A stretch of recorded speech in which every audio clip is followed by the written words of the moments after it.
दुःखमुक्त महामानव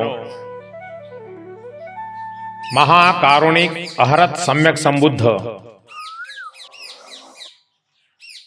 यांना मी विनम्र अभिवादन करतो। पावन पवित्र पूज्यनीय तथागतांच्या भिक्खू संघाला सुद्धा मी विनम्र अभिवादन करतो, ज्यांच्यामुळे आम्हाला महाकारुणिक अहरत सम्यक संबुद्धांचा महान धम्म लाभला आणि ज्यांनी हा अज्ञानी समाज अंधारातून प्रकाशाकडे नेला ते आमचे परमपूज्यनीय बोधिसत्व डॉक्टर बाबासाहेब आंबेडकर यांना सुद्धा मी विनम्र अभिवादन करतो। आजच्या धम्मदेशनेमध्ये उपस्थित असलेले पूज्यनीय भिक्खू आणि उपस्थित असलेले आदरणीय श्रद्धासंपन्न धम्म उपासक, धम्म उपासिका, धम्म बालक आणि धम्म बालिका, आजची धम्मदेशना प्रकृतीमधील संस्कृती आणि त्या संस्कृतीच्या चालीरीती या विषयाला अनुसरून आहे। प्राचीन धम्म सनातन मूळ संस्कृतीचे आधुनिक संस्कृतीत झालेले परिवर्तन हाच आजच्या धम्मदेशनेचा मुख्य विषय आहे। नागवंशीय लोकांनी धम्म सनातन संस्कृतीचे कसे रक्षण केलेले आहे, तथागतांच्या धम्माला कसे नागवंशीय राजांनी राजस्व संरक्षण दिले होते, आजच्या धम्मदेशनेतून आपण हे सर्व श्रवण करणार आहोत। तेव्हा आपण ही महत्वाची धम्मदेशना शेवटपर्यंत श्रवण करा। आम्ही राजवंशी लोक आहोत। प्राचीन नागवंशी राजे आणि त्यांचे कुळ हे नेचर वर्शिपर्स, प्रकृती पूजक म्हणून ओळखले जातात। त्यांच्या निसर्ग पूजेच्या पद्धती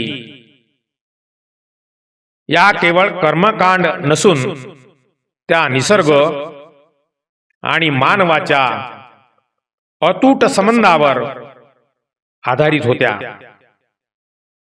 नागवंशी राजे स्वतःला नागाचे वंशज मानत। त्यांच्यासाठी नाग हा केवळ प्राणी नसून तो पृथ्वीच्या संरक्षण आणि प्रज्ञेचे प्रतीक होता। त्यांचे जे व्यवसाय होते ते कृषक होते। कृषक म्हणजे शेती करणे, शेतीमध्ये जीवनाला आवश्यक गोष्टींचे उत्पादन करणे। त्या काळामध्ये नाग जलसाठ्यांचे म्हणजे नद्या, तलाव, विहिरी यांचे रक्षण करत असत। पावसाळ्यात विशेषतः नागपंचमीच्या काळात ते जलाची आणि नागाची पूजा करीत असत। नागपंचशील प्राचीन नागवंशी या दिवसाला नागपंचशील म्हणून साजरा करत तिथे हिंसेचा त्याग करून निसर्गाशी मैत्रीचा संकल्प केला जाईल। नागवंशी संस्कृतीमध्ये ठराविक वृक्षांना अत्यंत पवित्र मानले जाईल। बोधिवृक्ष आणि पिंपळ बुद्धपूर्व काळापासून नागवंशी लोक पिंपळ आणि वडाच्या झाडाची पूजा करत महाकारुणिक अहरत सम्यक संबुद्धांना ज्ञानप्राप्ती झाल्यानंतर नागवंशीयांनी बोधी वृक्षाचे रक्षण आणि पूजा अधिक श्रद्धेने सुरू केली. अनेकदा जुन्या वृक्षांच्या खाली नागशिल्पे, स्टोन कार्विंग ऑफ स्नेक्स ठेवून त्या संपूर्ण परिसराला पवित्र वन म्हणून पवित्र केले जाईल, जेणेकरून तिथली झाडे तोडली जाणार नाहीत. नागवंशी राजे आपल्या राज्याच्या सीमा, डोंगर आणि नद्यांना आपली दैवत मानत. ते निसर्गातील शक्तींना प्रसन्न करण्यासाठी फुले, फळे आणि धान्य अर्पण करत. आजही आपण बघतो झारखंड, छत्तीसगड आणि महाराष्ट्रातील काही आदिवासी भागात जे स्वतःला नागवंशी मानतात, तर सरहुल सारखे सण साजरे केले जातात, ज्यात निसर्गाची आणि मातीची पूजा केली जाते. महाकारुणिक अहरत सम्यक संबुद्धांच्या काळात अनेक नागवंशी राजांनी बौद्ध धम्माचा स्वीकार केला. त्यानंतर त्यांच्या निसर्ग पूजेला अधिक अहिंसक आणि नैतिक स्वरूप प्राप्त झाले. महाकारुणिक अहरत सम्यक संबुद्धांच्या मूर्तीवर असलेले नागछत्र हे नागवंशी राजाच्या निसर्गाप्रती असलेल्या आदराचे आणि संरक्षणाचे प्रतीक आहे. त्यांनी विहाराच्या आसपास मोठी उद्याने आणि तलाव निर्माण करून निसर्ग संवर्धनाचे कार्य केलेले आहे. अनेक नागवंशी राजे स्वतःला चंद्रवंशी किंवा सूर्यवंशी मानत. त्यामुळे ते सूर्योदय आणि चंद्राच्या विविध कलांना नैसर्गिक ऊर्जेचा स्रोत मानून त्यांचा आदर करत.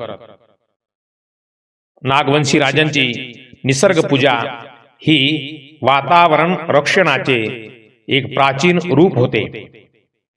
नागवंशी राजे आणि त्यांची प्रजा माती, पाणी, वृक्ष आणि प्राणी यांना दैवत मानून त्यांचे रक्षण करणे आपले कर्तव्य समजत असत. नागवंशी राजांचा इतिहास हा अत्यंत गौरवशाली आणि भारतीय संस्कृतीचा एक महत्वाचा आधारस्तंभ आहे. नागवंशी राजे हे केवळ प्रकृती पूजक नव्हते, तर ते न्यायप्रिय, पराक्रमी आणि कलेचे भोक्ते होते. त्यांच्या इतिहासातील अनेक पैलू महत्वाचे आहेत. इतिहासाच्या अभ्यासानुसार भारतातील नागवंशी लोक महाकारुणिक अहरत सम्यक संबुद्धांच्या शिकवणीकडे सर्वाधिक आकर्षित झाले होते. प्राचीन धम्मग्रंथामध्ये नागलोक असा उल्लेख होतो, जो प्रत्यक्षात नागवंशी लोकांचा प्रदेश होता. ध्यानधारणीच्या वेळी मुचलिंद नावाच्या नागराजाने बोधिसत्व सिद्धार्थ गौतमाचे वादळापासून रक्षण केले होते. हे नागवंशी राजांच्या बुद्धनिष्ठेचे प्रतीक आहे. नागवंशी राजांनी अनेक प्रकारचे स्तूप निर्माण केले. साची, अमरावती आणि भरहूत येथील स्तूपांवर नागवंशी राजांच्या संस्कृतीचे आणि त्यांच्या निसर्ग पूजेचे अनेक अवशेष आजही बघायला मिळतात. भारतात अनेक ठिकाणी नागवंशी राजांनी सत्ता गाजवली. छोटा नागपूर झारखंडमध्ये आहे. येथील फनी मुकुटराय हे पहिले नागवंशी राजा मानले जातात. त्यांनी कित्येक शतके या भागावर राज्य केले.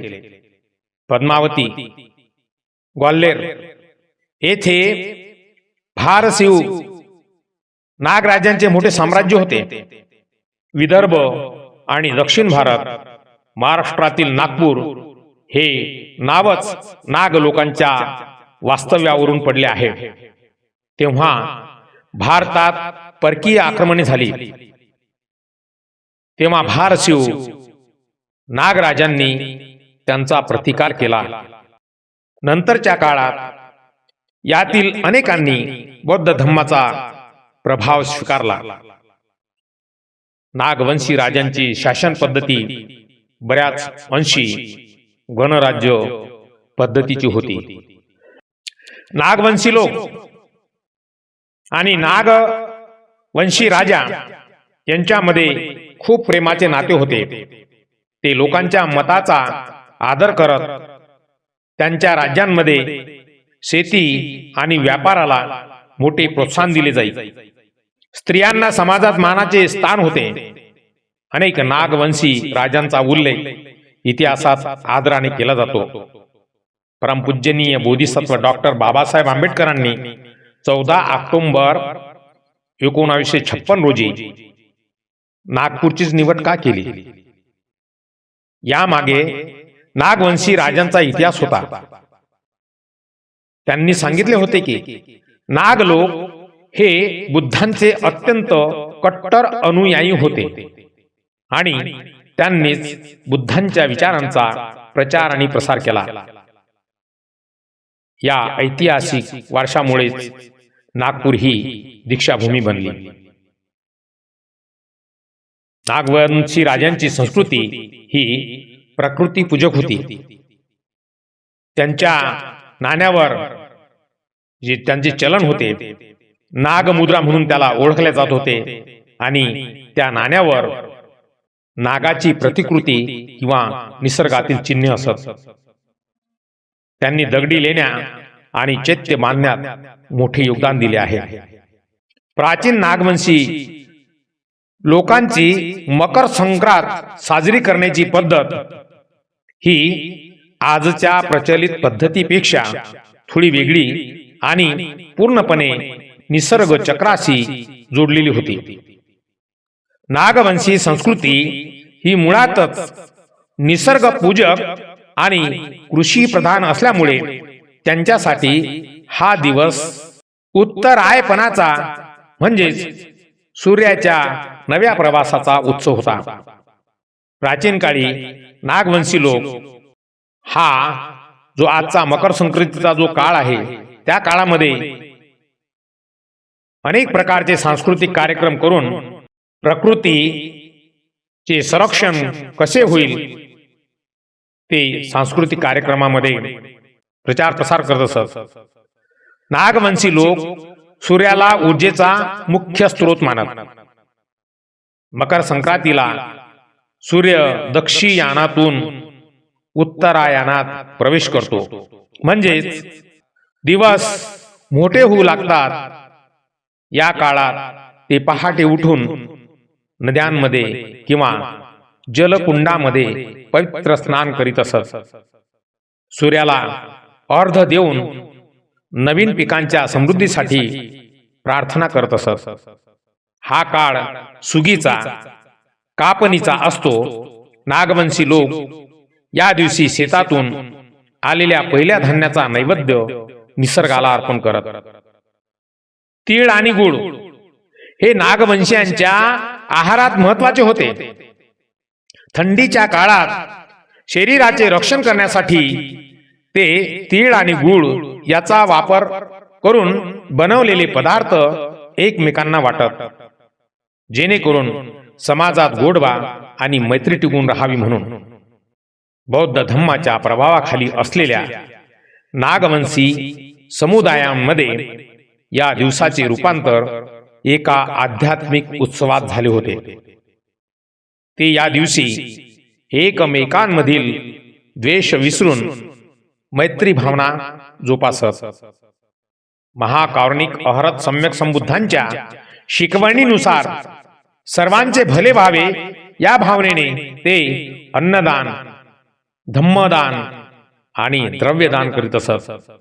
नागवंशी संस्कृतीमध्ये नाग हा पृथ्वीच्या सुपीकतेने प्रतीक मानला जातो. मकर संक्रांतीच्या दिवशी ते आपल्या शेतातील मातीची आणि नागांच्या वारुळांची प्रतीकात्मक पूजा करत, जेणेकरून पुढच्या हंगामात पीक चांगले येईल. या दिवशी झाडे न तोडण्याचा आणि निसर्गाची हानी न करण्याचा संकल्प केला जाईल. नागवंशी राजे या दिवशी आपल्या प्रजेसोबत एकत्र भोजन करीत असत. यात प्रामुख्याने बाजरी, तीळ आणि पालेभाज्यांचा समावेश असायचा. यालाच आज आपण भोगी किंवा संक्रांतीचे भोजन असे म्हणतो. ही परंपरा सामाजिक समता दर्शवणारी होती. आजही छोटा नागपूर, झारखंड आणि छत्तीसगड मधील नागवंशी वारसा सांगणारे आदिवासी समुदाय हा सण टुसू पर्व किंवा पूस पर्व म्हणून साजरा करतात. यामध्ये निसर्ग आणि शेतीचा मोठा उत्सव असतो, जो मूळ नागवंशी परंपरेचाच भाग आहे. नागवंशी लोकांसाठी संक्रांत म्हणजे केवळ सण नसून तो निसर्गाप्रती कृतज्ञता व्यक्त करण्याचा आणि मानवी नातेसंबंधात मैत्री पेरण्याचा दिवस होता. बौद्ध धर्मामध्ये कोणतेही कर्मकांड किंवा अंधश्रद्धेला स्थान नसते. त्यामुळे हा सण साजरा करताना आधुनिक बौद्ध उपासक आणि उपासिकांनी हा सण साजरा करताना त्याकडे सांस्कृतिक एकता आणि नैसर्गिक बदल या दृष्टीने पाहावा. बौद्ध धर्मातील मेत्ता म्हणजे मैत्री ही संकल्पना मकर संक्रांतीच्या तिळगुळ घ्या आणि गोड गोड बोला या संदेशाशी जोडली जाते. कटुता विसरून मानवी नातेसंबंध सुधारणे हा महाकारुणिक अहरत सम्यक संबुद्धांच्या शिकवणीचाच एक भाग आहे. महाकारुणिक अहरत सम्यक संबुद्धांनी शरीराला कष्ट देण्यापेक्षा मध्यम मार्गाचा म्हणजे मध्यम पटिपदा पुरस्कार केला. मकर संक्रांतीला तीळ आणि गुळ यासारखे पौष्टिक पदार्थ खाणे हे हिवाळ्यातील आरोग्यासाठी फायदेशीर असते. बौद्ध उपासक उपासिका याला निसर्गाची देणगी म्हणून स्वीकारतात. परमपूजनीय बोधिसत्व डॉक्टर बाबासाहेब आंबेडकर यांचा वैज्ञानिक दृष्टिकोन होता. यांनी शिकवलेल्या वैज्ञानिक दृष्टिकोनानुसार अनेक बौद्ध बांधव या दिवसाकडे केवळ एक खगोलशास्त्रीय घटना म्हणजे सूर्याचे उत्तरायण म्हणून पाहतात. यात कोणत्याही देवाची पूजा करण्यापेक्षा निसर्गातील ऊर्जेचा म्हणजे सूर्याचा आदर करणे महत्त्वाचे मानले जाते. बौद्ध संस्कृतीत दान देण्याला खूप महत्त्व आहे. संक्रांतीच्या निमित्ताने अनेक लोक गरिबांना अन्नदान करतात.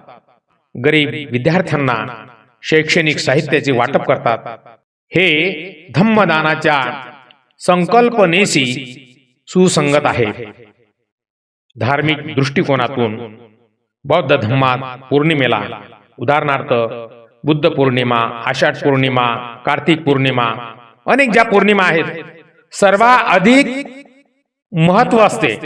कारण महाकारुणिक अहरत सम्यक संबुद्धांच्या आयुष्यातील सर्व मोठ्या घटना पौर्णिमेलाच घडलेल्या आहेत. संक्रांत हा प्रामुख्याने सौर म्हणजे सोलर कॅलेंडरवर आधारित सण आहे, तर बौद्ध सण चंद्र कॅलेंडरवर आधारित असतात. मकर संक्रांतीच्या निमित्ताने बनवले जाणारे पदार्थ या सणाचे खास सांस्कृतिक महत्त्व आहे. संक्रांत हा सण हिवाळ्याच्या काळात येतो, त्यामुळे त्या काळात शरीराला उष्णता देणाऱ्या पदार्थांना महत्त्व असते. तीळ आणि गुळ एकत्र करून लाडू किंवा वड्या बनवल्या जातात. तीळ हे शीघ्र असतात आणि गुळ उष्णता देतो, जी आरोग्यासाठी फायदेशीर असते. विशेषतः महाराष्ट्रामध्ये हरभऱ्याची डाळ आणि गूळ म्हणजे तिळाचे सारण करून खमंग गुडपोळी केली जाते. संक्रांतीच्या आदल्या दिवशी सर्व हंगामी भाज्या म्हणजे घेवडा, वांगी, गाजर, हरभरा, ओला वाटाणा एकत्र करून तीळ लावून भाजी केली जाते. हा निसर्गातील विविधतेचा उत्सव आहे. बाजरीची भाकरी उष्णता टिकून ठेवण्यासाठी या दिवशी बाजरीच्या भाकरीला तीळ लावून खाण्याची पद्धत आहे. स्त्रिया एकमेकींना उपयुक्त वस्तू भेट देतात. बौद्ध समुदायामध्ये अनेकदा या निमित्ताने पुस्तके, पेन किंवा गरजेच्या वस्तू भेट म्हणून सामाजिक उपयोगिता जपली जाते. याच काळामध्ये पतंगबाजी सुद्धा होते. हे आनंदाचे आणि उत्साहाचे प्रतीक आहे. मोकळ्या हवेत आणि उन्हात वेळ घालवण्यासाठी हा एक चांगला मार्ग मानला जातो. त्यामुळे सर्व मुले जी आहेत त्या आपल्या शेतामध्ये, पटांगणामध्ये, आवारामध्ये किंवा एखाद्या गच्चीवर जाऊन, एखाद्या घराच्या गच्चीवर जाऊन पतंग उडवत असतात. याच कार्यामध्ये हळदी कुंकू हा सुद्धा एक कार्यक्रम संस्कृतीमध्ये मानला जातो. हा सामाजिक भेटीगाठींचा एक मार्ग आहे. आजच्या काळात याचे स्वरूप बदलून स्नेहसंमेलन किंवा धम्मचर्चा असे करून लोक एकत्र येतात. अनेक पुरोगामी आणि बौद्ध विचारवंत या सणाकडे समता सण म्हणून पाहतात. तिळगुळ घ्या, गोड गोड बोला याचा अर्थ असा केला जातो की समाजातील जातीभेदाची कटुता संपून प्रेमाने वागावे. अंधश्रद्धा बाजूला ठेवून एकमेकांच्या प्रगतीसाठी सहकार्य करावे. या सणानिमित्त काही वेगळे करायचे नाही, तर तुम्ही जवळच्या बुद्ध विहारात जाऊन किंवा गरजू मुलांना शैक्षणिक साहित्य, एज्युकेशन मटेरियल दान करून या दिवसाला खऱ्या अर्थाने समता धम्म अर्थ देऊ शकता. बौद्ध धम्माच्या चौकटीत राहून आजचा बौद्ध समाज मकर संक्रांतीकडे एका प्रगत, वैज्ञानिक आणि मैत्रीपूर्ण दृष्टिकोनातून पाहतो. पारंपरिक कर्मकांडाऐवजी हा सण आता समता आणि मानवता जोपासण्याचा उत्सव बनला आहे. बौद्ध उपासक आणि उपासिका या दिवशी तिळगुळ घ्या, गोड गोड बोला या म्हणीला बुद्धांच्या वाचा म्हणजे सम्मा वाचा या अष्टांगिक मार्गाशी जोडतात. जुने हेवे दावे, द्वेष आणि अहंकार सोडून सर्वांशी प्रेमाने आणि आदराने वागण्याचा संकल्प या दिवशी केला जातो. कोणाचीही मने दुखवू नये ही भावना या दिवशी मैत्रीच्या माध्यमातून व्यक्त केली जाते. अंधश्रद्धा नाकारून हा दिवस निसर्ग परिवर्तनाचा उत्सव म्हणून साजरा करावा. या काळामध्ये सूर्य उत्तर दिशेला झुकू लागतो, म्हणूनच त्याला उत्तरायण असे म्हणतात, ज्यामुळे सृष्टीत चैतन्य येते. या नैसर्गिक बदलाचा आनंद म्हणून बुद्ध विहारामध्ये मेणबत्त्या आणि फुले अर्पण केली जातात. हिवाळ्यातील थंडीपासून रक्षण करण्यासाठी तीळ आणि गुळाचे सेवन करणे हा एक आरोग्यदायी वैज्ञानिक मार्ग म्हणून स्वीकारला जातो. आजच्या काळामध्ये बौद्ध उपासक उपासिका या सणाचे रूपांतर धम्मदानात करतात. पारंपरिक वस्तूंच्या ऐवजी अनेक ठिकाणी स्त्रिया एकमेकींना धम्मग्रंथ, महापुरुषांची पुस्तके किंवा शैक्षणिक साहित्य भेट देतात. गरिबांना आणि गरजू विद्यार्थ्यांना मदत करून बहुजन हिताय, बहुजन सुखाय ही भावना जोपासली जाते. अनेक वस्त्यांमध्ये किंवा विहारांमध्ये या दिवशी एकत्र येऊन सहभोजन केले जाते. यामध्ये बाजरीची भाकरी, भोगीची भाजी आणि तिळाचे पदार्थ एकत्र बसून खाल्ले जातात. हे केवळ जेवण नसून जाती भेद आणि उच्च नीच भाव संपवून सामाजिक समता प्रस्थापित करण्याचे एक माध्यम मानले जाते. अनेक बौद्ध बांधव या दिवशी सकाळी विहारात जाऊन त्रिशरण आणि पंचशील ग्रहण करतात. निसर्गातील या बदलासोबत स्वतःच्या जीवनातही प्रज्ञेचा प्रकाश यावा अशी आकांक्षा व्यक्त केली जाते. आजचा बौद्ध समाज मकर संक्रांतीला कोणत्याही धार्मिक बंधनात न अडकवता त्याला एक सांस्कृतिक आणि सामाजिक सण म्हणून पाहतो. त्याचा केंद्रबिंदू माणूस आणि निसर्ग आहे. आजच्या काळात अनेक बौद्ध उपासिका पारंपरिक वस्तूच्या ऐवजी पुस्तके म्हणजे महापुरुषांचे विचार, भगवान बुद्ध आणि त्यांचा धम्म हा ग्रंथ, बुद्ध धम्माची ओळख करून देणारी छोटी पुस्तके किंवा लहान मुलांसाठी गोष्टींची पुस्तके भेट दिली जातात. गरजू विद्यार्थ्यांना पेन, वह्या किंवा शालेय साहित्य देऊन त्यांच्या शिक्षणाला मदत केली जाते. काही ठिकाणी संक्रांतीच्या दिवशी महिला एकत्र येऊन धम्मपद मधील गाथांचे वाचन करतात. बुद्धांच्या मैत्री या विषयावर चर्चा घडून आणतात. यामुळे या सणाला आध्यात्मिक आणि वैचारिक अधिष्ठान प्राप्त होते. अनेक सामाजिक संस्था या दिवशी बुद्ध विहारांच्या परिसरात किंवा वस्त्यांमध्ये स्वच्छता मोहीम राबवतात. थंडीचा काळ असल्याने काही ठिकाणी आरोग्य तपासणी शिबिरे किंवा मोफत औषध वाटपाचे कार्यक्रमही आयोजित केले जातात. या दिवशी बनवलेली आणखी भोगीची भाजी, ज्यामध्ये सर्व प्रकारच्या मिश्र भाज्या असतात, ही समतेची प्रतीक मानले जाते. वेगवेगळ्या भाज्या एकत्र येऊन जशी एक चव तयार होते, तसेच विविध विचारांचे लोक एकत्र येऊन एक मजबूत समाज तयार होतो. हा संदेश यामधून घेण्यासारखा आहे. या दिवशी बुद्ध विहारांमध्ये होणाऱ्या वंदनेनंतर भिक्खू किंवा धम्म प्रचारक व्यसनमुक्ती, शिक्षण आणि पर्यावरणाचे रक्षण या विषयावर मार्गदर्शन करतात. थोडक्यात सांगायचे म्हणजे बौद्ध संस्कृतीत मकर संक्रांत हा दिवस केवळ सण न राहता तो सामाजिक क्रांती आणि माणुसकी जपणारा एक दिवस बनला आहे. बौद्ध धर्मामध्ये मकर संक्रांतीच्या दिवशी राबवले जाणारे सामाजिक आणि शैक्षणिक उपक्रम हे केवळ सण साजरे करण्याचे माध्यम नसून ते धम्म प्रचाराचे आणि सामाजिक बांधिलकीचे एक साधन आहे. ह्याच दिवशी जमलेल्या लोकांना एकत्र बसून बौद्ध धम्मातील प्रज्ञा आणि करुणा यावर छोटे व्याख्यान आयोजित करण्यात येते. सर्वांनी आपापल्या घरून थोडे थोडे अन्न, बाजरीची भाकरी, भोगीची भाजी आणून ती एकत्र बसून खाणे, ज्यांच्यामुळे समाजात एकोबा वाटतो आणि समता निर्माण होते, याला समता भोजन असेही म्हटले जाते. याच दिवशी वैयक्तिक स्तरावर किंवा विहारात एक संकल्प केला जातो.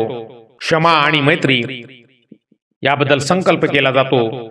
माझ्याकडून कुणाचे मन दुखावले असेल तर मी त्याची क्षमा मागतो आणि सर्वांशी मैत्रीपूर्ण संबंध प्रस्थापित करतो, असा संकल्प बुद्धवंदनेनंतर केला जातो. मकर संक्रांत सूर्याच्या परिवर्तनाचा काळ असल्याने अनेक ठिकाणी या दिवशी झाडे लावली जातात. नागवंशी राजे ज्याप्रमाणे निसर्गाची पूजा करायचे, त्याच परंपरेला आधुनिक रूप देऊन पर्यावरण रक्षण करणे हा यामागचा उद्देश आहे. मकर संक्रांतीचा हा नैसर्गिक बदलाचा सण साजरा करत असाल तर बौद्ध धम्माच्या दृष्टिकोनातून हा दिवस केवळ तीळ गुळ खाण्याचा नसून आपल्या मनातील कटुता काढून मैत्री पेरण्याचा दिवस आहे. ज्याप्रमाणे सूर्य अंधार दूर करून प्रकाश देतो, त्याचप्रमाणे आपणही आज एकमेकांना पुस्तकांचे, किंवा ज्ञानाचे वाण देऊन अज्ञानाचा अंधार दूर करावा. परमपूज्य बोधिसत्व डॉक्टर बाबासाहेबांनी सांगितलेले आहे, शिक्षण हेच वाघिणीचे दूध आहे. जर ते तुम्ही प्यालेत तर तुम्ही घुरघुरल्याशिवाय राहणार नाहीत. स्वाभिमान जागृत ठेवण्यासाठी ज्ञानाची गरज आहे. म्हणूनच आज आपण हा सण शिक्षण आणि समता उत्सव म्हणून साजरा करावा. मैत्री वाढावी म्हणून तिळगुळ घ्या आणि बुद्ध विचारांसारखे गोड बोला. तुम्हाला मकर संक्रांतीच्या आणि मैत्रीच्या खूप खूप शुभेच्छा. सूर्याचे उत्तरायण तुमच्या आयुष्यात प्रज्ञेचा म्हणजे ज्ञानाचा नवा प्रकाश येवो. मकर संक्रांतीच्या हार्दिक शुभेच्छा. भेदाभेद विसरूया, माणुसकी जोपासूया. संक्रांतीच्या निमित्ताने समतेचा संकल्प करूया. मकर संक्रांतीच्या या शैक्षणिक आणि सामाजिक वान उपक्रम संकल्प सर्वांनी करावा.